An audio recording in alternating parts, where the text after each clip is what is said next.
Neurological disorders అనేది ఒక vague broad term అండి. అది it includes multiple disorders. So మీకు ఉదాహరణకి స్టార్ట్ చేయాలంటే ఫస్ట్ బ్రెయిన్ స్ట్రోక్ అంటే పక్షవాతం. బ్రెయిన్లో బ్లడ్ క్లాట్ అయినా లీక్ అయినా మనకి ఆపోజిట్ సైడ్ హ్యాండ్ కానీ లెగ్ కానీ పెరాలసిస్కి గురవుతుంది. అది స్ట్రోక్ అంటాం. నెక్స్ట్ ఎపిలెప్సీ అంటే ఫిట్స్. సో మనకి ఫిట్స్కి సంబంధించిన వ్యాధులన్నీ కూడా ఎపిలెప్సీ కిందకి చూస్తాం. అది కూడా న్యూరలాజికల్ డిజార్డర్. నెక్స్ట్ తలనొప్పి. సో తలనొప్పి అంటే మనకు మైగ్రెయిన్ కానీ టెన్షన్ టైప్ హెడేక్ కానీ క్లస్టర్ హెడేక్స్ కానీ సో ఇవన్నీ అన్ని రకాల తలనొప్పులు కూడా నరాలకు సంబంధించినవి. నెక్స్ట్ మతిమరుపు అంటే చాలామందికి నాకు మతిమరుపు ఉంది అనుకుంటారు, కానీ అది సిగ్నిఫికెంట్ నాన్ సిగ్నిఫికెంట్ ఉంటుంది. సో మీరు రోజువారీ కీస్ ఎక్కడ పెట్టానో మర్చిపోయాను, లేదా రిమోట్ ఎక్కడ పెట్టానో మర్చిపోయాను, ఇవన్నీ చాలా కామన్గా అందరికీ ఉండే మతిమరుపే.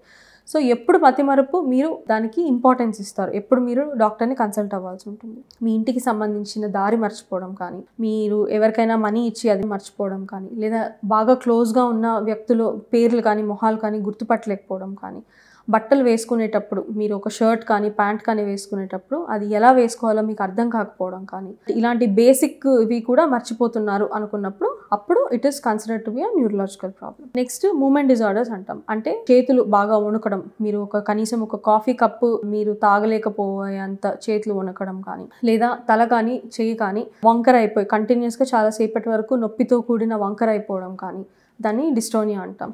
లేదా డాన్సింగ్ మూమెంట్స్, మీకు సంబంధం లేకుండానే ఒక కాలు కానీ ఒక చేయి కానీ డాన్స్ చేస్తున్నట్టు అనిపిస్తుంది, దాన్ని కొరియా అంటాం. లేదా నడిచేటప్పుడు నడక తడబడ్డం, అంటే తాగిన వాళ్ళు నడిచినట్టు నడవడం, దాన్ని అటాక్సియా అంటాం. సో ఇవన్నీ కూడా న్యూరలాజికల్ డిజార్డర్స్ కిందకు వస్తాయి. ఇంకా మోటార్ న్యూరాన్ డిసీజ్ అంటే కాళ్ళు కానీ చేతులు కానీ బాగా ఎండిపోయినట్టు అనిపించి మీరు నడవలేకపోవడము, మింగలేకపోవడం, మాట్లాడలేకపోవడం, ఇవన్నీ మోటార్ న్యూరాన్ డిసీజ్ కిందకు వస్తాయి. ఇప్పుడు ఇందాక నేను చెప్పినట్టు ఫేషియల్ వీక్నెస్ అంటే మూతి ఒకవైపు వంకర వెళ్ళిపోవడము, కళ్ళు ముయ్యలేకపోవడం, లేదా ఒక కంటి రెప్ప దానంతకదే కిందికి వాలిపోవడము, లేదా పెరిఫరల్ న్యూరోపతి అంటే నరాలకు సంబంధించిన ఇబ్బంది అనమాట.